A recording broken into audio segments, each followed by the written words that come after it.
Hello student, मैं Hardesh Sharma online classes में आपका हार्दिक स्वागत करता हूं। पिछली क्लास में जैसा कि हमने साझेदारों की पूंजी पर ब्याज की गणना करना सीखा था, उसके कुछ सूत्र सीखे थे और कुछ खास महत्वपूर्ण प्रावधानों के बारे में जानकारी ली थी। आगे आज हम ये सीखेंगे कि किस प्रकार साझेदारों के पूंजी पर ब्याज लगाने में गुणनफल विधि का प्रयोग किया जाता है। तो चलिए आज की क्लास को स्टार्ट करते हैं। आपको स्क्रीन पर एक उदाहरण दिखाई दे रहा है जिसमें साझेदारों के द्वारा अतिरिक्त पूंजी अलग अलग समय पर लगाई है। तो जब यहाँ पर पूंजी कम और अधिक अगर होती है तो हम गुणनफल विधि का प्रयोग करते हैं। तो किस प्रकार पूंजी पर ब्याज की गणना की जाती है तो उसे देखते हैं। इस एग्जाम्पल को आप स्क्रीन पोज करके नोट आउट कर सकते हैं। स्टूडेंट, हमें एक फॉर्मेट बनाना होगा जिसमें ऊपर हम एज ऑन 30 मार्च 2012 इस प्रश्न के अनुसार, और उसके बाद हमें सबसे पहला कॉलम तिथि का बनाना पड़ेगा। उसके बाद हमारी पूंजी की राशि यानी साझेदार ए और बी ने उस तिथि के अनुसार कितनी कितनी राशि व्यवसाय में अतिरिक्त लगाई है उसे लिखेंगे। वह कितने माह के लिए रही, कितने माह के लिए लगाई गई, वह माह लिखेंगे और फिर इन दोनों का गुणनफल करके ए साझेदार और बी साझेदार के लिए लिख देंगे और कुल राशि को हम प्रश्न से ज्ञात करेंगे। हम 2011 की बात करते हैं। यहाँ पर सर्वप्रथम हमारे लिए 1 अप्रैल को पैसा लगाया गया। साझेदार ए ने लगाया था 20,000 तथा साझेदार बी ने लगाया है 30,000 रुपये। कितने माह के लिए रहा हमारे लिए? 1 अप्रैल से अगर साल स्टार्ट होता है तो 31 मार्च तक के लिए वह हमारे 12 माह तक रहेगा। दूसरा जो है वह है हमारे लिए 1 जुलाई के लिए। यहाँ पर साझेदार ए ने पैसे लगाए हैं 5,000 रुपये और बी ने कुछ भी नहीं लगाए हैं। तो जुलाई से अगर 31 मार्च तक हम गिने तो 9 माह आते हैं। फिर है 1 सितंबर तक पैसा लगाया गया।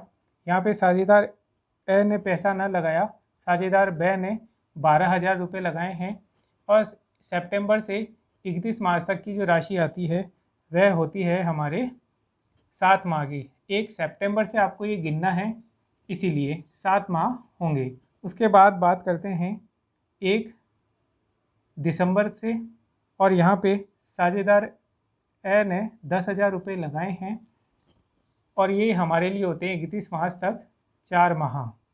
अब इसके अनुसार हमें इनका योग करना है और राशि को कैलकुलेट करना है। यहाँ पे आप देखेंगे कि इन्हें 12 से गुणा करना है, साझेदार ए की और साझेदार बी की। 12 को 2 से गुणा करेंगे तो पैसा आएगा 2,40,000 रुपये। 12 को 3 से गुणा करेंगे तो पैसा आएगा 3,60,000 रुपये। ऐसे ही हमें 9 को, 7 को और 4 को इन राशियों से गुणा करना है। 45,000, 84,000 और 40,000 रुपये हमारे ये राशि प्राप्त होगी। और अगर अब हम इनकी टोटल लगाएं तो इसकी राशि हमारे पास आती है 3,25,000 रुपये और इस कॉलम की राशि आती है हमारे लिए 4,44,000 रुपये। तो यहाँ तक हमने ये राशि ज्ञात कर ली। अब बात करते हैं कि इन्हें पूंजी पर ब्याज किस प्रकार ज्ञात किया जाएगा। गुणनफल विधि में हमें ए का गुणनफल प्राप्त हो गया है और बी साझेदार का भी गुणनफल हमें यहाँ प्राप्त हो गया है। तो हम लिखेंगे ए साझेदार के लिए हमें 3,25,000 रुपये इंटू इनका जो ब्याज की राशि थी वह लिखेंगे और 100 इंटू 12 करके हम इसे प्राप्त कर लेंगे।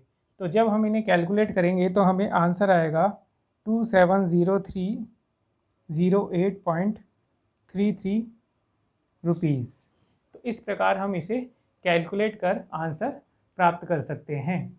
ऐसे ही हमें साझेदार बी का निकालना है 4,44,000 रुपये इंटू 10/100 इंटू 12 और इसका भी मूल्य हमारे लिए आ जाएगा 3,700 रुपये। तो यह हमारा आंसर होगा। इस प्रकार हम गुणनफल विधि के द्वारा भी ब्याज की राशि ज्ञात कर सकते हैं। गुणनफल विधि के द्वारा पूंजी पर ब्याज ज्ञात करने के बाद हमारी बुक्स की एक्सरसाइज में उदाहरण 2 को सॉल्व करेंगे और सीखेंगे कि किस प्रकार जनरल प्रविष्टियों के आधार पर लाभ हानि नियोजन खाता और पूंजी और चालू खाता बनाया जाता है। सर्वप्रथम आपको जनरल प्रविष्टियाँ करनी हैं। जर्नल का फॉर्मेट बना लें अपनी कॉपी में, जैसा कि उदाहरण आपके सामने है। अब हम इसे सॉल्व करेंगे। जैसा कि उदाहरण में प्रश्न को पढ़ लिया गया है और अब हम उसके अनुसार जनरल प्रविष्टियों के लिए आगे बढ़ेंगे। सर्वप्रथम हमने देखा कि साझेदार के ने अतिरिक्त पूंजी लगाई है, तो हम लिखेंगे bank account debit to K's capital account और राशि है 80,000 80,000। दूसरी प्रविष्टि की ओर हम आगे बढ़ें तो हम देखेंगे प्रश्न में के और आर ने आहरण भी किया है, तो हम लिखेंगे K's drawing account debit R's drawings account debit to cash bank account. यहाँ पर इन्होंने दोनों ने बराबर बराबर मात्रा यानी कि 20-20 हज़ार रुपये ड्राइंग किए थे। तीसरी प्रविष्टि है कि इन ड्राइंग्स के पैसे को अब हमें इनके पूंजी खातों में परिवर्तित करना है, ट्रांसफ़र करना है। तो हम लिखेंगे K's capital account debit to K's drawing account. राशि वही 20,000 रुपये और 20,000। यह एंट्री जो है इन खातों को ट्रांसफ़र करने का काम कर रही है। चौथा इसी का ही होगा आर के लिए, जैसा हमने के लिए किया था। आर के लिए कहेंगे R's capital account debit to R's drawing account 20,000 रुपये। पाँचवीं प्रविष्टि जो है वह है हमारे लिए इंटरेस्ट ऑन ड्राइंग के लिए। प्रश्न में दिया गया है के और आर ने केस और आर ने कुछ ड्राइंग्स की है, तो हम इसे लिखेंगे current account debit to interest on drawing account. 1-1 हज़ार रुपये हमें इसमें दिए गए हैं। अब हमने जो ये एंट्री की थी इस इंटरेस्ट ऑन ड्राइंग को प्रॉफिट एंड लॉस अकाउंट के एप्रोप्रिएशन अकाउंट में ट्रांसफ़र करना है, तो हम यहाँ पे वो प्रविष्टि करेंगे interest on drawings account debit 2,000 रुपये ये वाले और टू P&L एप्रोप्रिएशन अकाउंट 2,000 रुपये। सातवीं प्रविष्टि हम देखेंगे के को सैलरी दी गई है प्रति माह 5,000 रुपये से, तो हम लिखेंगे कैश सैलरी अकाउंट डेबिट। अब यहाँ पे आप देखिए कि 5,000 रुपये को 12 से इंटू करेंगे, 60,000 रुपये से हमें ये प्रविष्टि करनी है। केस करंट अकाउंट 60,000 रुपये। देखिए अब प्रश्न में हम बात करेंगे इंटरेस्ट ऑन कैपिटल की कि साझेदारों ने कितना पैसा इंटरेस्ट ऑन कैपिटल से प्राप्त किया है। अब यहाँ पे साझेदार के जो है उसने 6 माह के अंदर 80,000 रुपये और व्यवसाय में लगाए हैं, तो यहाँ पे हम 2 लाख रुपये और उसके साथ 80,000 रुपये का ब्याज ए के लिए जोड़ेंगे, तो उसमें हमें 2 लाख रुपये के लिए जो प्रतिशत दी गई है उसके 12 माह का लगाया जाएगा और 80,000 रुपये जो हैं उसके लिए 6 माह का ब्याज ही लगाया जाएगा। तो इसके लिए हम प्रविष्टि करते हैं interest on capital account debit to K's current account to R's current account.